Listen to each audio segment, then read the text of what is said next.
Hey, what's up, everyone? So today I'm going to talk about my investment in Nike. I actually made this investment back in April, and you can actually check out my Substacks posts that I posted in April. So I'm basically reiterating what my analysis was and why I made this investment. So let's go dive in. If you if you look at Nike and you ask, can you? So why do I like this company? Why I believe it's undervalued, and I think it's a great company. And it's going to be a 100-year company. Essentially, that's what it is. And so whenever I look at any type of company, I always ask the question: if I'm going to purchase this company, can I see this? Can I see this company producing products in 100 years? Will it produce it in 5, 10, 30 years into the future? And there's this great Warren Buffett quote: "If the stock market closed for 5 years, would you still own the company?" And I think that's the perfect question to be asking when looking at Nike. So Nike brand, it's a 61-year-old company. It's endured ups and downs in many different crises, including the financial crisis of 2008. And believe it or not, actually in 2008, 2009, it had positive sales of roughly 4.14% and almost 3% in 2008 and 2009. So that's actually interesting what happened there. Another great quote is this concept of share of mind from Warren Buffett. And there's this old Berkshire meeting video where he talks about why he was asked why he purchased Coca-Cola, and he responded, and I'm going to paraphrase: essentially, everyone knows the brand Coca-Cola. They don't think twice about the second soda pop. Coca-Cola is in the minds of people all around the world. It's finding companies that produce products that have large share of mind. That's what matters. So when you go to like a fast food restaurant or a fast food drive-through or a concession stand at a stadium, and you're thirsty, you're probably going to overhear someone, or you're even going to ask, "Do you have Coke?" And maybe the other side, they say, "No, we only have Pepsi." And you're like, "Fine." More likely than not, you're going to use that word Coke to describe your soda. And that's how powerful that Coca-Cola brand is. When you think shoes, you think the same thing. You think the Nike swoosh. It's in the minds of consumers all around the world. We're embedded with that Nike swoosh from a young age. Young athletes from every culture. And I believe Nike does business in 90 different countries. They usually have their first shoe in basketball, football, American football, tennis, golf. The list goes on, and it's really about that share of mind, market mind. And believe it or not, actually, if you look at their financial statements, you'll see that they have a line item called demand creation expense. It's roughly $6 billion. It's almost 8% of revenues, and that is essentially their endorsements to some of the greatest athletes in the world. That's Michael Jordan, Serena Williams, Cristiano Ronaldo.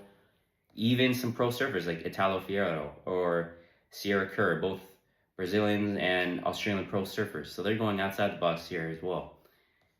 So who cares? Why does this matter? Well, it matters because as kids, we grow up looking at our favorite superstars. We see it on TV, social media, school, even the boardroom.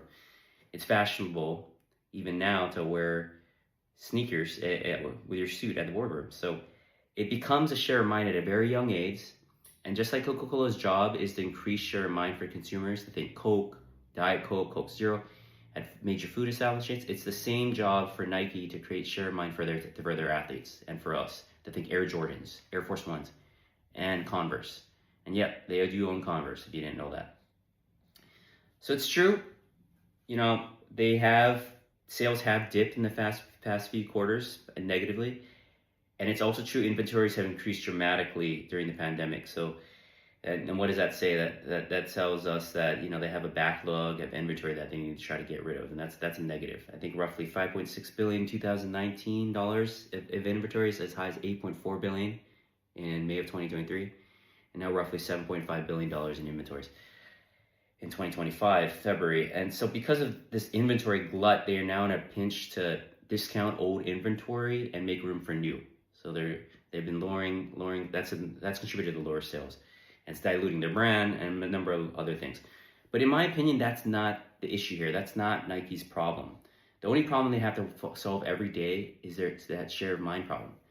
They'll solve those problems, and that brings up the question of competition. And so I talk about this. Adidas, that has been largely their biggest competitor, but there's some new competition that has come into play, and that's companies like the Swiss brand On and the French brand Hoka. And a lot of people have jumped onto these brands.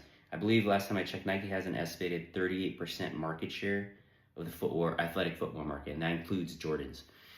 So, but Hoka, has less than 0.5% and On less than 1.2% globally. If I looked at some of the data, and I believe On, the Swiss brand, has about 8% market share in the United States. So that's hurting them, and that's something that's what they always have to worry about and think about. So how are they going to combat this? What are they doing about this? So recently they brought in their retired CEO Elliott Hill, and he's pushed in a new market strategy called Win Now. And the focus of Win Now, and he's quoted saying this: he wants to rebuild Nike's hustle culture. He wants to sharpen the brand, expand its offerings beyond the classics like Air Force Ones and Air Jordans. And they want to rebalance its go-to-market process and Nike digital arm. So, and most importantly, they want to focus on local athletes with a more grassroots approach. So I think that's interesting. And a great example is the company recently signed the basketball star Caitlin Clark, an 8-year, $28 million endorsement, including a signature shoe. They've also pushed outside the box, and they've signed a South African singer, songwriter, pop star, and Grammy winner Tyla. And like I mentioned, 2 major pro surfers from Brazil and Australia. So they really are pushing outside the box. And I think last year, just recently, I think it was the first time in 27 years, they spent $16 million in just the recent Super Bowl.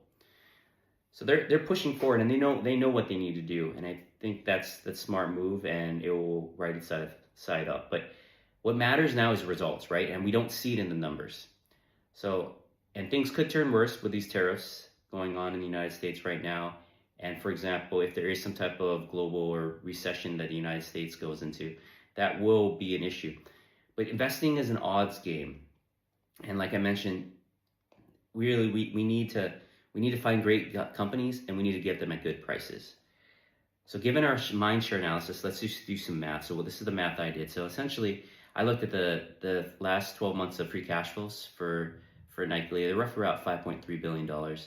And I looked at the 5-year average free cash flows. I took the last 5 years of free cash flows, and I looked at, it was roughly about $4.6 billion. And so the 30-year US Treasury yield is trading at 5% yield right now.